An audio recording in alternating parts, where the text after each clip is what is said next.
ലോകത്ത് വലിയ ഇഷ്യൂസുകൾ വരും. അടുത്തടുത്ത് ആ ഇഷ്യൂസുകൾ അടുത്ത് വന്നുകൊണ്ടിരിക്കുന്നു. ഇഷ്യൂസുകൾ വന്നാൽ പേടിക്കണം. ഇഷ്യൂസുകൾ വന്നാൽ സാമ്പത്തിക നിലവാരം തകരും, ഇനിയും തകരും. അപ്പോൾ പെണ്ണുങ്ങൾ എന്ത് ചെയ്യണം? പെണ്ണുങ്ങൾ ദയവായി അമിത ചെലവ് അവസാനിപ്പിക്കണം. ഭർത്താക്കന്മാരെ ബുദ്ധിമുട്ടിക്കരുത്. മര്യാദക്ക് താമസിക്കാൻ കഴിയുന്ന വീടുകൾ ഇടിച്ചു പൊളിക്കരുത്. ഇന്നലെ നടന്ന കാര്യങ്ങൾ ഇനി നടക്കുമെന്ന് വിചാരിക്കേണ്ട. വളരെ ഗൗരവമാണ് വിഷയം. പെണ്ണുങ്ങൾ ആണുങ്ങളോട് സഹകരിക്കണം. പെണ്ണുങ്ങൾ പുരുഷന്മാരെ നരകത്തിൽ കടത്തുന്ന കാലമാണിത്. പെണ്ണുങ്ങൾ കഴിയാത്ത കാര്യങ്ങൾ ഭർത്താവിനെ കൊണ്ട് ചെയ്യിപ്പിക്കും. ഏട്ടത്തിയും ഏട്ടത്തിയുടെ പുതിയാപ്പിളയും ഉംറക്ക് പോയാൽ അനുജത്തിയുടെ പുതിയാപ്പിളയെ നിർബന്ധിക്കും. ഏട്ടത്തിക്ക് പോകാം. എന്തുകൊണ്ട്? 4 5 6 മക്കൾ ഗൾഫിലുണ്ടാവും, അല്ലെങ്കിൽ വരുമാനമുണ്ടാവും, അല്ലെങ്കിൽ മറ്റെന്തെങ്കിലും കാര്യമുണ്ടാവും, ഞാമത്തുണ്ടാവും. അനുജത്തിക്കോ ഇനി അനുജത്തിക്ക് പുരയിലൊന്ന് പിടിച്ചിക്കണമെങ്കിൽ അവളെ പുതിയാപ്പിള്ളയും കൊണ്ട് പോകണം. മനസ്സിലായില്ലേ പറഞ്ഞ? അപ്പോൾ ഉംറയുടെ കാരണം എന്തായി? എന്ത് മാനക്കരുത് രക്ഷപ്പെടാ എന്നാ തോന്നുന്നത്. അല്ലാതെ കഅബാലയത്തെ പൂതി വെച്ചിട്ട് പോയതല്ല. അങ്ങനെ കൊല്ലം സാമ്പത്തിക പ്രയാസമുള്ള കാലത്ത് മാസത്തിന് ഉംറക്കൊണ്ട ആവശ്യവുമില്ല. ഫിറഔന്റെ കൊട്ടാരത്തിൽ തന്നെ ഫിറഔനെ മാറ്റി തിരുത്താൻ ആളെ നിശ്ചയിച്ചവനാണല്ലോ. എന്നിട്ട് എന്ത് ചെയ്ത്? ഫിറഔന് എല്ലാ ദിവസവും ഒരു സ്വർണ്ണ നാണയം കൊടുത്തിട്ട് മുലപ്പാൽ കൊടുത്ത് വളർത്തി. നിങ്ങൾ എൻ്റെ കൂടെ ഇല്ല. നെയിൽ നദിയിൽ നിന്ന് കുട്ടിയെ കിട്ടി. ആസിയ ബീവി കിട്ടിയപ്പോൾ ആസിയ ബീവിക്ക് ഭയങ്കര ഇഷ്ടപ്പെട്ടു. നേരം വെളുത്ത് വരുന്നേ ഉള്ളൂ. കുട്ടിയെ രാവിലെ നെയിൽ നദിയിലേക്ക് നീരാടാൻ പോയ രാജകന്യകകളാണ് എന്ത് കണ്ടത്? പെട്ടി കണ്ടു. മനസ്സിലായോ പറഞ്ഞത്? പെട്ടിയെടുത്ത് കൊണ്ടുവന്ന് കൊട്ടാരത്തിൽ വെച്ചു. കൊട്ടാരത്തിൽ വെച്ചപ്പോൾ ആസിയ ബീവിക്ക് കുട്ടികളില്ല. ഭയങ്കര സന്തോഷം. അപ്പോൾ ആസിയ ബീവി കുട്ടിയെ വളർത്താൻ നിശ്ചയിച്ചു. നേരെ ഫറോവയുടെ അടുത്ത് പോയി പറഞ്ഞു, എനിക്കൊരു സാധനം കിട്ടിയിട്ടുണ്ട്, അതിനെ നീ നശിപ്പിക്കൂല എന്ന് വാക്ക് തന്നാലേ ഞാൻ നിനക്ക് കാണിച്ചു തരുള്ളൂ. അപ്പോൾ പറഞ്ഞു, അന്ന് ഭയങ്കര ഇഷ്ടമാണ് ഫിറഔന് ആരോട്? ആസിയ ബീവിയോട്. മനസ്സിലായോ പറഞ്ഞത്? പറഞ്ഞോ, നീ ഒരു കാര്യം പറഞ്ഞാൽ ഞാൻ എങ്ങനെ നശിപ്പിക്കും? എന്താ നിനക്ക് കിട്ടിയത്? അപ്പൊ കുട്ടിയെ കൊണ്ട് കാണിച്ചു കൊടുത്തു. അപ്പോൾ ഫിറഔൻ പറഞ്ഞു, ലഅല്ലഹു മിൻ ബനി ഇസ്രായീൽ, ഇത് ഇസ്രായേലികൾ ആ കുട്ടിയെ കൂടെ. അപ്പൊ പറഞ്ഞു, ഇനി വർത്താനം പറയരുത്, ഇത് രാജാവാണ്, നേരത്തെ വാക്ക് മാറ്റാൻ പാടില്ല. ആര് പറഞ്ഞു? ആസിയ പറഞ്ഞു. ഞാൻ വെച്ച് കുട്ടിയുടെ കരയാൻ തുടങ്ങി. ആസിയയുടെ മുലയിൽ പാലില്ല, പ്രസവിക്കാത്ത പെണ്ണല്ലേ. പ്രസവിക്കുന്ന ചില പെണ്ണുങ്ങൾ ആരെങ്കിലും മുലയെടുക്കാൻ പറയുന്നത്. കൊട്ടാരത്തിൽ 100 കണക്കിന് പെണ്ണുങ്ങളുണ്ട്, പ്രസവിച്ചവരും അല്ലാത്തവരും. ഓരോരുത്തരും മുല വെച്ചവരും കുട്ടി പിടിച്ചില്ല. കുട്ടി കരച്ച്. അപ്പോൾ കുൽസൂം എന്ന ഒരു പെൺകുട്ടി മെല്ലെ 12 വയസ്സുകാരിയായ പെൺകുട്ടി. ഈ കുട്ടി ആരാ? പെൺകുട്ടി ആരാ? മൂസാ നബിയുടെ പെങ്ങള്. മനസ്സിലാവണില്ല. ഉമ്മ നെയിൽ നദിയെ കൊണ്ടുപോയിട്ടിട്ട് പെട്ടി എന്താവുന്ന നീ ഒന്ന് നോക്കണേന്ന് പറഞ്ഞിട്ട് മെല്ലെ കുട്ടിയെ വിട്ടിട്ടുണ്ട്. കുട്ടി മെല്ലെ ആരും കാണാൻ അങ്ങോട്ടും ഇങ്ങോട്ടും ഒക്കെ പോകുമ്പോൾ പറിച്ച് ചെടിയോടും ചിലന്തിയോടൊക്കെ സംസാരിച്ച് മനുഷ്യന്മാരോടൊക്കെ അങ്ങോട്ട് ഇന്നാരും പറഞ്ഞ് മെല്ലെ കളിച്ച് നടന്ന് കുട്ടിയെ കൊട്ടാരത്തിൽ എത്തിയെന്ന് അറിഞ്ഞപ്പോൾ മെല്ലെ കൊട്ടാരത്തിൽ കയറിയിരുന്നു. ആര്? പെൺകുട്ടി. നിങ്ങൾ എൻ്റെ കൂടെ ഇല്ലേ? നേരം വൈകിയാ ഞാൻ അവസാനിപ്പിക്കാം. നേരം വൈകിയോ? മനസ്സിലായില്ലേ? ഇങ്ങനെ കൊട്ടാരത്തിൽ കയറി വന്നപ്പോൾ കുട്ടിയുടെ കരച്ചിലിൻ്റെ ചർച്ച. അപ്പോൾ പെൺകുട്ടി പറഞ്ഞേ, എൻ്റെ ഉമ്മാനെ ഏത് കുട്ടിയും ഇഷ്ടപ്പെടും, എൻ്റെ ഉമ്മാൻ്റെ മുലപ്പാൽ ഏത് കുട്ടിയും കുടിക്കും, എൻ്റെ ഉമ്മാൻ്റെ പരിസരത്തൊക്കെയുള്ള ഏത് കുട്ടികളും കരഞ്ഞാൽ എൻ്റെ ഉമ്മാൻ്റെ കൈ കൊടുത്താൽ കുട്ടിയെ കരച്ചിൽ നിർത്തും. അങ്ങനത്തെ നല്ല ഉമ്മയാണ് എൻ്റെ ഉമ്മ. എൻ്റെ ഉമ്മയുടെ മുലപ്പാൽ കുടിക്കാത്ത കുട്ടികളൊന്നും ഉണ്ടാവില്ല. എൻ്റെ ഉമ്മയുടെ മുലയിൽ പാലും ഉണ്ട്. അപ്പോൾ ഒരാളെ പറഞ്ഞയച്ച് തരികയാണെങ്കിൽ ഞാൻ ഉമ്മയെ കൊണ്ടുവരാമെന്ന് പറഞ്ഞു. അപ്പോൾ ഭൃത്യകൾ നേരെ പോയി ആസിയ ബീവിയോട് പറഞ്ഞു, ഒരു കുട്ടി കൊട്ടാരത്തിൽ വന്നിട്ടുണ്ട്, ആ കുട്ടിയുടെ ഉമ്മ നല്ല ഉമ്മയാത്രേ, ആ കുട്ടിയുടെ ഉമ്മാൻ്റെ കൈ കൊടുത്താൽ ഏത് കുട്ടിയുടെ കരച്ചിൽ നിൽക്കും അത്രേ. ഓഹോ. അപ്പോൾ ഒരു പരിചാരികയെ അയച്ചു കൊടുത്ത ഉമ്മയെ കൊണ്ടുവരാന്ന് പറയുന്നുണ്ട്. അപ്പോൾ ആസിയ ബീവിയുടെ അടുത്തേക്ക് കുട്ടിയെ കൊണ്ടുവന്നു. കുട്ടിയോട് ചോദിച്ചു, നീ എവിടുന്നാ? ഞാനിവിടെ പരിസരത്താണ്. ആരെ മോളാ? ഞാൻ യാറഹായുടെ മോളാ. ഓ, യാറഹായുടെ മോളാ. എൻ്റെ ഉമ്മയുടെ പരിസരത്ത് വരുന്ന കുട്ടികളെയൊക്കെ കരച്ചിൽ മാറ്റാൻ എൻ്റെ ഉമ്മക്ക് നല്ല വിദ്യ അറിയും. ഇവിടെ കൊട്ടാരത്തിലൊരു കുട്ടിയെ കിട്ടിയിട്ടുണ്ട്, അതിങ്ങനെ കരയുന്നുണ്ടെന്ന് കേട്ട് വന്നതാണ്. ഓ, ഞാൻ ഒരാൾ അയച്ചെന്നാൽ ഞാൻ ഉമ്മയെ കൂട്ടി വരാം. അങ്ങനെ ഒരു ഭൃത്യയെ പറഞ്ഞു വെച്ചു കൊടുത്തു, നിങ്ങൾ രാജ്ഞി കൊട്ടാരം വരെ വിളിച്ചിട്ടുണ്ട്, വെളുപ്പാൻ കാലത്ത് ഉമ്മയും കൂട്ടി വന്നു. അങ്ങനെ ആസിയ ബീവി തന്നെ ഈ കുട്ടിയെ എടുത്തിട്ട് ഈ യാറഹബിയുടെ കയ്യിൽ കൊടുത്തു. യാറഹബി വേഗം വസ്ത്രവും പൊക്കിയിട്ട് നേരെ മുലയിലേക്കാണ് വെക്കണോടുകൂടെ കരച്ചിൽ നിർത്തിയിട്ട് മുത്തി അങ്ങോട്ട് കുടിച്ച് കുട്ടി. പിന്നെ വയറ് നിറച്ച് കുട്ടി കളിക്കാൻ തുടങ്ങി. അപ്പോൾ അന്ന് ദർബാറിൽ വരെ വലിയ പ്രശ്നമാണ്. അന്ന് കൊട്ടാരത്തിൽ ഒരു കാര്യം നടന്നിട്ടില്ല. കുട്ടിയുടെ കരച്ചിലോട് കരച്ചിൽ. ആസിയ ബീവി പോയി പറഞ്ഞു, കുട്ടിയുടെ കരച്ചിൽ നിന്നിട്ടുണ്ട്, ഒരു പെണ്ണിനെ കൊണ്ടുവന്നിട്ടുണ്ട്, ആ പെണ്ണ് നല്ല സ്ത്രീയാ, അതിൻ്റെ മുലപ്പാട് കുടിച്ചപ്പോൾ കുട്ടി കരച്ചിൽ നിർത്തി. അപ്പോൾ ഫഖൂലി ഇന്നഹാ തുർദിഉഹു, ആ കുട്ടിയേക്ക് ഇന്നഹാ തുർദിഉഹി, എന്നാ പിന്നെ ആ കുട്ടിക്ക് മുല കൊടുക്കാൻ ആ പെണ്ണിനെ തന്നെ ഏൽപ്പിക്ക്.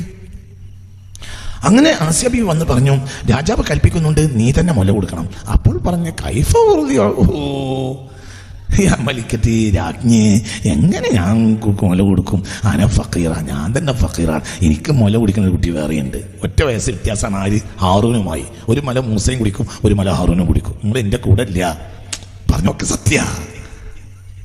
ഞാനാ ഫക്കീറ, എനിക്കെന്നെ ഒരു കുട്ടിയുണ്ട്, അപ്പൊ പിന്നെ ഞാൻ ഇതിനെങ്ങനെ മുല കൊടുക്കുക? ഞാൻ ഫക്കീറത്താണ്, തിന്നാനും ഇല്ല, വല്ലതും തിന്നാലല്ലേ മുലയില്. അപ്പൊ എന്ത് പറഞ്ഞ്? അപ്പോൾ ഫിറാൻ പോയിട്ട് രാജാവിനോട് പറഞ്ഞപ്പോൾ രാജാവ് പറഞ്ഞ്, ഫിറാൻ പറഞ്ഞ് ആസിയ ബീവി ഫിറാവിനോട് പോയി പറഞ്ഞു. അപ്പോൾ ആസിയ ബീവി ഫിറാവിനോട് പോയി പറഞ്ഞപ്പോൾ ഫിറാൻ പറഞ്ഞ്, എന്നാൽ അവളെ ദർബാറിൽ ഹാജരാക്കിയപ്പോൾ ഫിറാൻ പറഞ്ഞ്, ഞാൻ രാജകൽപ്പനയാണ്, നീ തന്നെ മുല കൊടുക്കണം. അപ്പോൾ ധീരയായ പറഞ്ഞ്, രാജാവേ, ഞാൻ എങ്ങനെ കൊടുക്കും? ഞാൻ വലിയ ദരിദ്രയാണ്, എന്റെ മുലയിൽ പാലില്ല, എനിക്ക് തന്നെ ഒരു മുല കുടിക്കുന്ന കുട്ടിയുമുണ്ട്. അപ്പോൾ പറഞ്ഞ്, ദിവസം ഒരു സ്വർണ്ണ നാണയം ദിവസം തരും കൊട്ടാരത്തിൽ നിന്ന്. മുലപ്പാൽ നീ ഇത്ര വില കിട്ടിയ ഒരു പെണ്ണ് ലോകത്തില്ല. ആരെ പോലെ?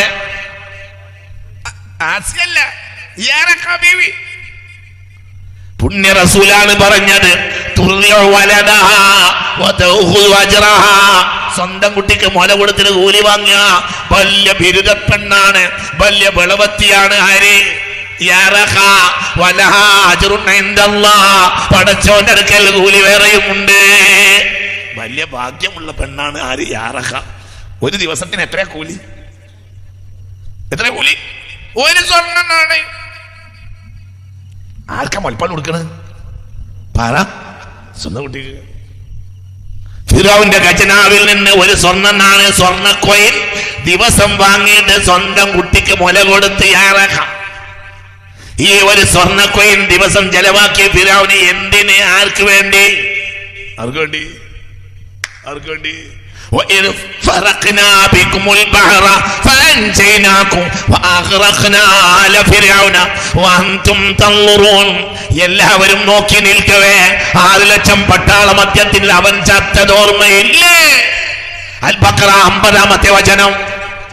സ്വലാത്തുല്ലാഹ് സലാമുല്ലാഹ് അലാ ത്വാഹ റസൂലില്ലാഹ്, സ്വലാത്തുല്ലാഹ് സലാമുല്ലാഹ് അലാ യാസീൻ ഹബീബില്ലാഹ്. ഇവിടുന്ന് പരിഹാരം ഉണ്ടാവുകയെന്ന് ഈ പറഞ്ഞു കൊടുക്കണ്ട. ഈയും ഞാനും നന്നായാൽ പരിഹാരം ആരുണ്ടാക്കും? അള്ളാഹ് ഉണ്ടാക്കും. ഞാൻ നീട്ടുന്നില്ല, നമ്മൾ കാലത്തെ മനസ്സിലാക്കണം. ഞാൻ നീട്ടി സംസാരിക്കുന്നില്ല.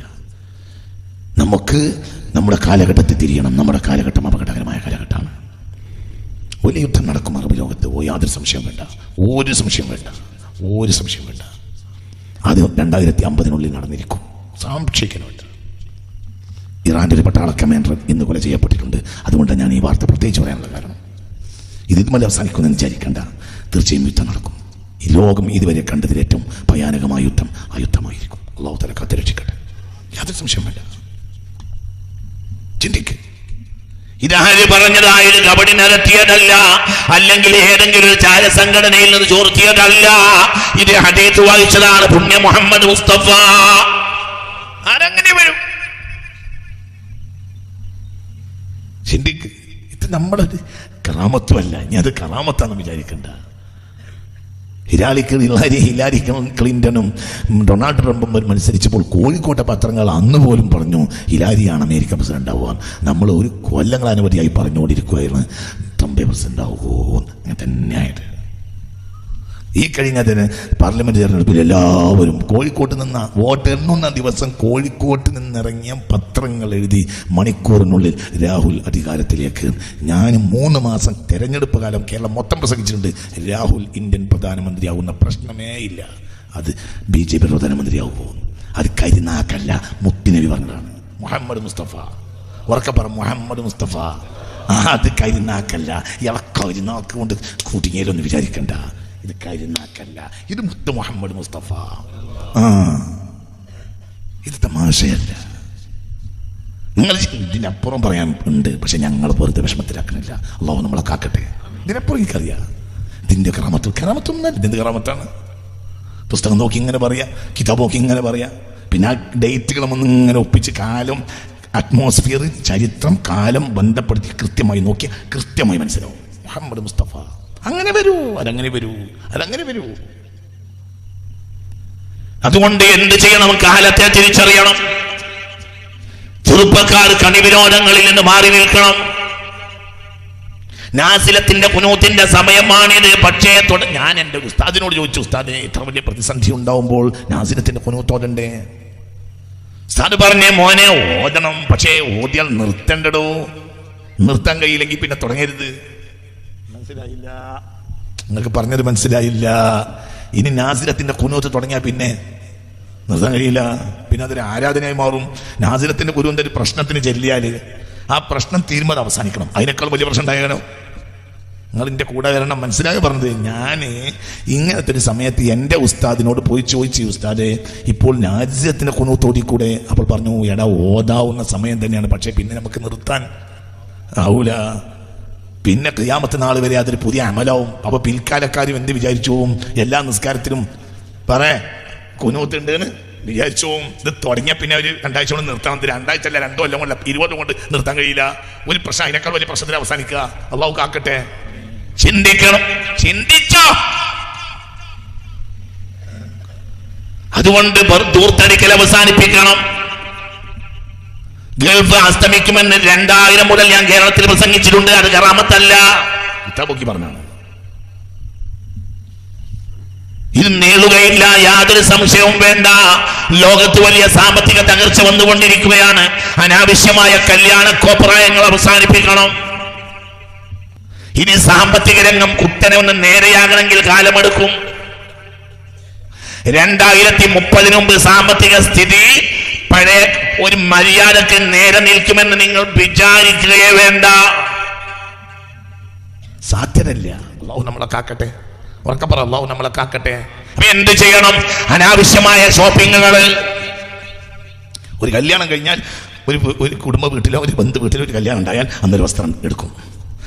നേരെ പിറ്റേ ദിവസം അല്ലെങ്കിൽ 2-ാം 3-ാം ദിവസം അടുത്ത കുടുംബ വീട്ടിൽ ഒരു കല്യാണം ഉണ്ടായാൽ നമ്മൾ പെണ്ണുങ്ങൾക്ക് കുട്ടികൾക്കും പറയും, പറ വേറെ വസ്ത്രം തുറക്കണം, ഇല്ലെങ്കിൽ കല്യാണത്തിന് വരില്ല. ശരിയാണോ അല്ലേ? പറ ശരിയാണോ അല്ലേ? പറ ശരിയല്ലേ? ദയവായി പെണ്ണുങ്ങളെ ഇത് നിങ്ങൾ അവസാനിപ്പിക്കണം. കാരണം ഭർത്താക്കന്മാരെ ഭാര്യമാര് നരകത്തിൽ കടത്തുമെന്ന് മുഹമ്മദ് മുസ്തഫ. എന്തുകൊണ്ട്? അവസാന കാലഘട്ടം വരുമ്പോൾ, പ്രത്യേകിച്ചും ആഖിർ സമാനെ പറ്റി മുത്ത് മുഹമ്മദ് മുസ്തഫ പറയാം. ആഖിർ സമാൻ എന്ന് പറഞ്ഞാൽ ഒരു കാലമാണ്.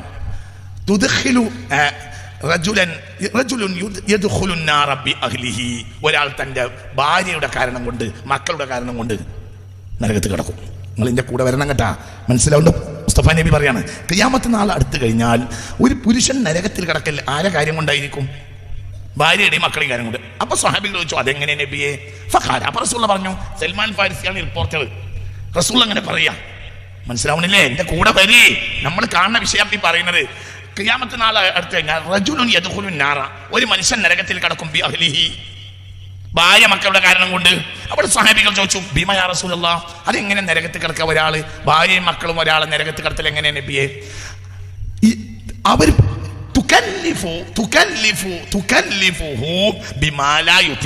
അവന് കഴിയാത്ത കാര്യങ്ങൾ അവർ അവനോട് നിർബന്ധിക്കും. അപ്പോൾ അവൻ ഹറാമത്ത് ഉണ്ടാക്കേണ്ടി വരും. നിങ്ങളിന്റെ കൂടെ ഇല്ല.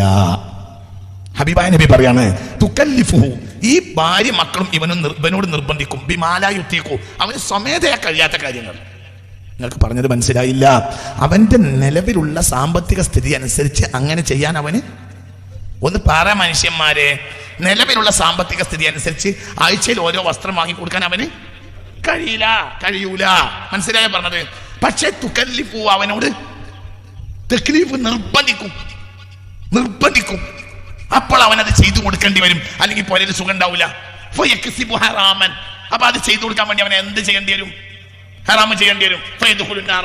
അങ്ങനെ അവൻ നരകത്തിൽ കിടക്കും എന്ന് മുഹമ്മദ് മുസ്തഫ. പെണ്ണുങ്ങൾ അനാവശ്യമായ ഷോപ്പിംഗ് നടത്തരുത്, അവസാനിപ്പിക്കണം, അത് അവസാനിപ്പിക്കണം.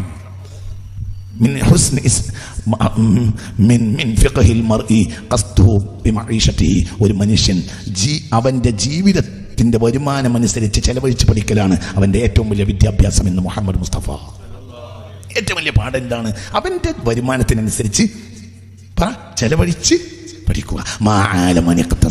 സൂക്ഷിച്ച് ചെലവഴിച്ച് പഠിക്കുന്ന കുടുംബം ദാരിദ്ര്യത്തിൽ പെടുകയില്ല. മുഹമ്മദ് മുസ്തഫ എന്താ പറഞ്ഞേ? സൂക്ഷിച്ചു ചെലവഴിച്ച് പഠിച്ച കുടുംബം ദാരിദ്ര്യത്തിൽ പെടുകയില്ല. ദാരിദ്ര്യം മനുഷ്യനെ കൂടെ തെറ്റ് ചെയ്യിപ്പിക്കുമെന്ന് മുഹമ്മദ് മുസ്തഫ. അള്ളാഹു നമ്മളെ കാത്തു രക്ഷിക്കട്ടെ. പെണ്ണുങ്ങളാണ് ഇതിന് വലിയ പ്രശ്നക്കാർ. പെണ്ണുങ്ങൾ പഠിക്കണം. കാരണം അടുത്ത കാലത്തൊന്നും 2001-ന്റെയും 2010-ന്റെയും 2000-ന് മുമ്പുള്ള സാമ്പത്തിക സുസ്ഥിരത 2000-ന് ശേഷം ഉണ്ടായിട്ടില്ല. അതും 2010 വരെയുള്ള സാമ്പത്തിക സ്ഥിതി 2010-ന് ശേഷം ഉണ്ടായിട്ടില്ല. എന്നാൽ 2020-ന് ശേഷം വളരെ അട്ടിമറി. ഇനി വളരെ അട്ടിമറി. അള്ളാഹു നമ്മളെ കാത്തു രക്ഷിക്കട്ടെ. അത് പെട്ടെന്ന് നേരെ നിർത്താൻ കഴിയില്ല. ഇതാര് പറഞ്ഞതാ? മുഹമ്മദ് മുസ്തഫ. ഞാൻ അവസാനിപ്പിക്കാണ്. അപ്പൊ എന്ത് ചെയ്യണം?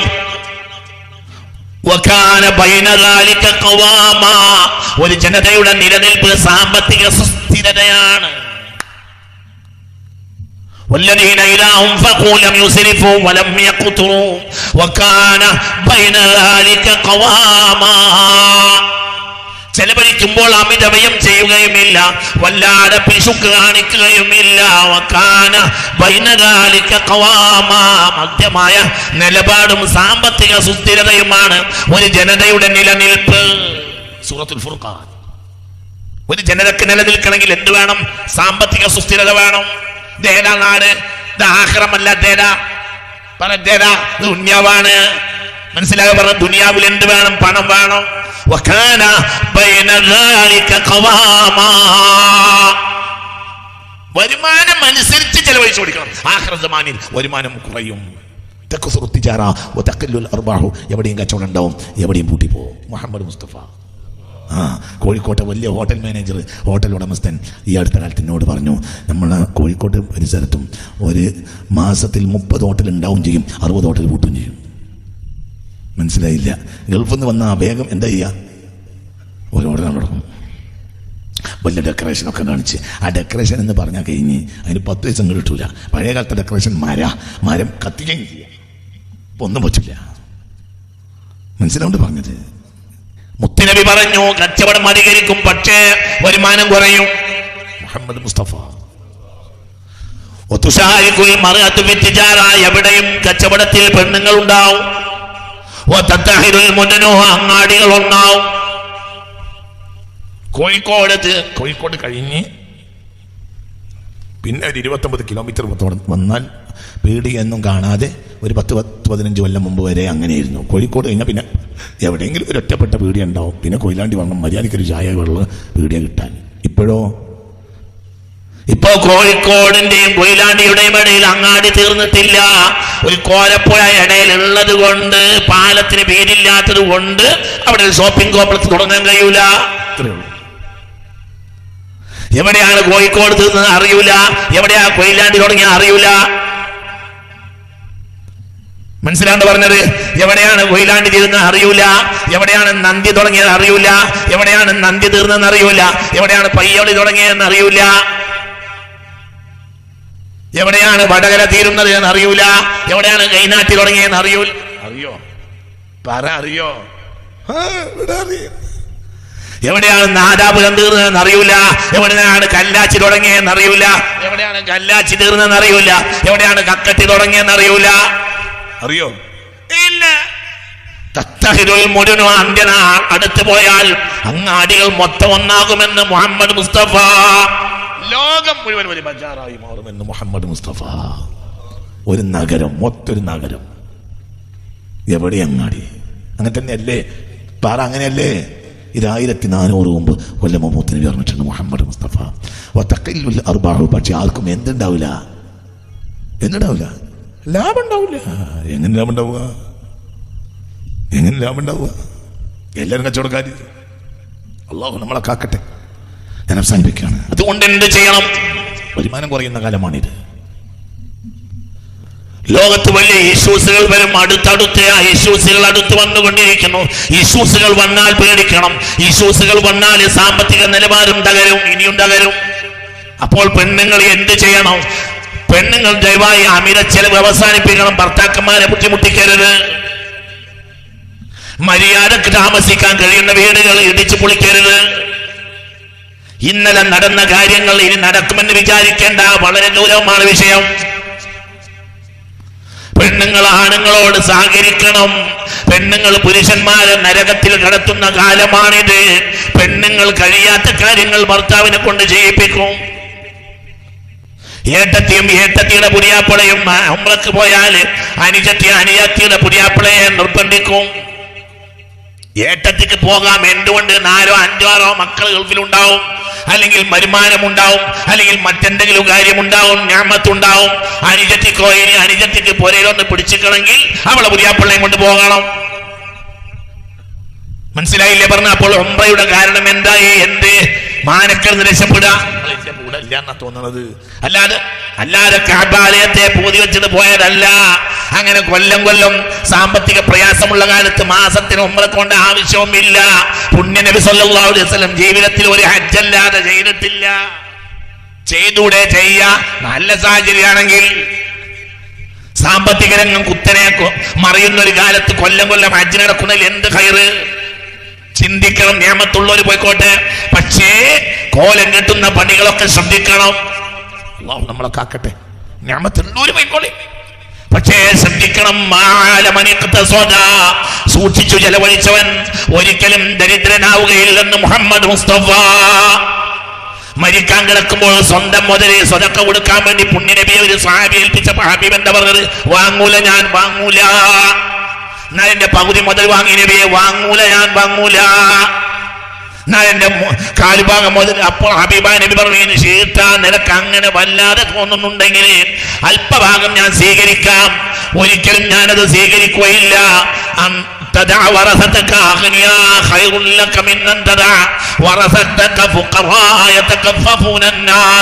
നിനക്ക് പിറ്റേന്ന് കയ്യും കാട്ടി ഇരക്കുന്ന മക്കളെ ഇട്ടേച്ചു പോകുന്നതിനേക്കാൾ നല്ലത് നിഅമത്തും കൊണ്ട് മക്കളെ ഉപേക്ഷിക്കലാണെന്ന് മുഹമ്മദ് മുസ്തഫ.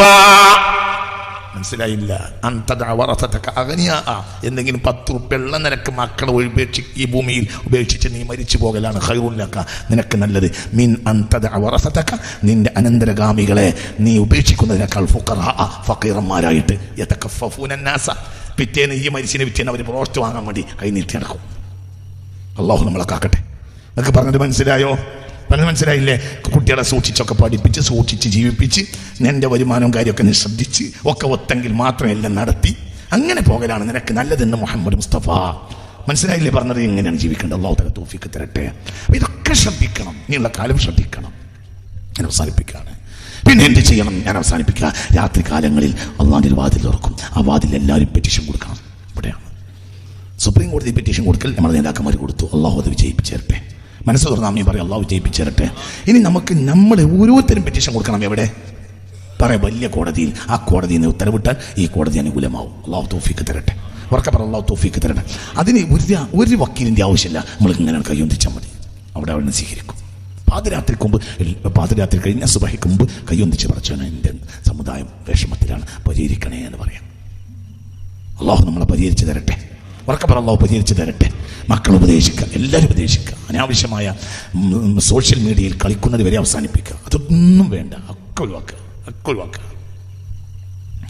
വെറുതെ ആവശ്യമില്ലാത്ത മെസ്സേജുകൾ കൈമാറ്റം ചെയ്യരുത്. ഞാനതിനെക്കുറിച്ച് ഗൗരവമായ ഒരു പ്രഭാഷണം നടത്തുന്നുണ്ട് അടുത്ത് ഇൻഷാ അല്ലാഹ്. അല്ലാഹു തൗഫീഖ് തരട്ടെ. ഈ സോഷ്യൽ മീഡിയ തന്നെ വളരെ വലിയ നിരാശ കൊണ്ടുവരുന്നുണ്ട്. നിരാശ വന്നാൽ ഉമ്മത്ത് തകർന്നു. ഒരിക്കലും നിരാശ വരാൻ പാടില്ല. ചില നാടുകളിലൊക്കെ നടക്കുന്ന ചില സംഭവങ്ങൾ ഇന്ന് നമ്മുടെ നാട്ടിൽ യഥേഷ്ടം ആളുകൾ അങ്ങോട്ടും ഇങ്ങോട്ടൊക്കെ ചില ഫോട്ടോസും ചില മെസ്സേജുകളും കൈമാറ്റം ചെയ്യുന്നതും മുസ്ലിം സമുദായത്തിന് ഗുണകരമല്ല എന്നാണ് എൻ്റെ വിലയിരുത്തൽ. അല്ലാഹു നമ്മളെ കാക്കട്ടെ. മനസ്സിലാവുണ്ടോ പറഞ്ഞത്?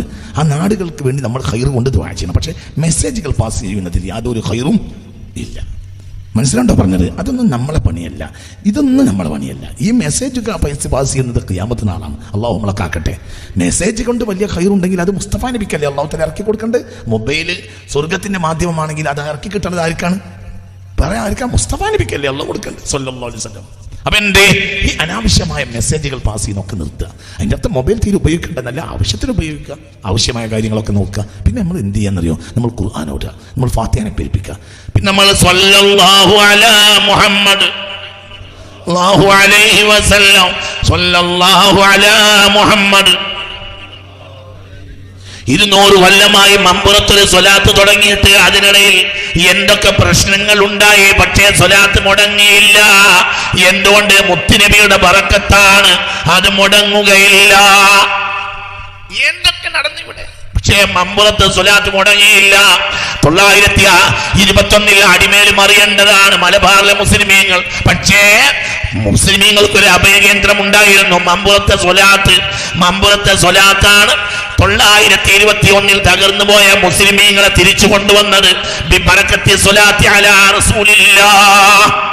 പഠിച്ചു നോക്ക് മനുഷ്യ, ഇത് പഠിച്ചു നോക്ക്. റഹ്മത്തുള്ള വെറുതെ പറയുകയല്ല. പഴയ കാലത്തെ അവസ്ഥ എന്നോട് എന്റെ വല്ലിപ്പ പറഞ്ഞിട്ടുണ്ട്. മമ്പറത്തെ സ്വലാത്തിന് രാവിലെ നടക്കും ആളുകൾ. വ്യാഴാഴ്ച നേരം കൊടുത്താൽ മലപ്പുറം കോഴിക്കോട് ജില്ലകളിലൊക്കെ നടക്കുക. എങ്ങോട്ട്? മമ്പുറത്തേക്ക്. മഗ്‌രിബ് നിസ്കരിച്ചാൽ അവിടെ സ്വലാത്തില്ല. സ്വലാത്ത് കഴിഞ്ഞ ആളുകൾ തിരിച്ചു നടക്കും, പാനീസും തൂക്കി നടക്കുക. മഞ്ചേരിക്കാര്, മലപ്പുറത്തുകാര്, മനസ്സിലാണ്ട് പറഞ്ഞത്, തിരൂർക്കാര്, പാണ്ടിക്കാട്ടുകാർ, എന്റെ വലിയ പാണ്ടിക്കാട്ടുകാരാണ്, ഒക്കെ നടക്കും. സ്വലാത്തും കഴിഞ്ഞ് അങ്ങനെ നടന്ന് സുബഹിയാകുമ്പോഴത്തിന് പൊരിലെത്തും. വിജയത് വെള്ളിയാഴ്ച നിങ്ങൾക്ക് പറഞ്ഞാൽ മനസ്സിലായി. പണിയൊന്നും ഉണ്ടാവില്ല വെള്ളിയാഴ്ച, ഒരു പണിയെടുക്കൂല. അവർക്ക് ഭയങ്കര അദബാണ്. വെള്ളിയാഴ്ച പണിയെടുക്കൂല. വെള്ളിയാഴ്ച രാവിലെ എടുക്കുന്ന ഒരു പണിയിൽ മറക്കട്ടുണ്ടാവില്ല, ഒരു പണിയിൽ മറക്കട്ടുണ്ടാവില്ല. വെള്ളിയാഴ്ചയെ നിസ്സാരപ്പെടുത്തിയ ജനതക്ക് അള്ളാന്റെ അതാ പറഞ്ഞാതിരിക്കൂല. നിങ്ങൾ ഇവിടെ ഉണ്ടോ ആവോ? നിങ്ങൾ ഇവിടെ നാട്ടിലുണ്ടാ? നിങ്ങൾ നാട്ടിലുണ്ടാ? പറഞ്ഞത് മനസ്സിലായോ?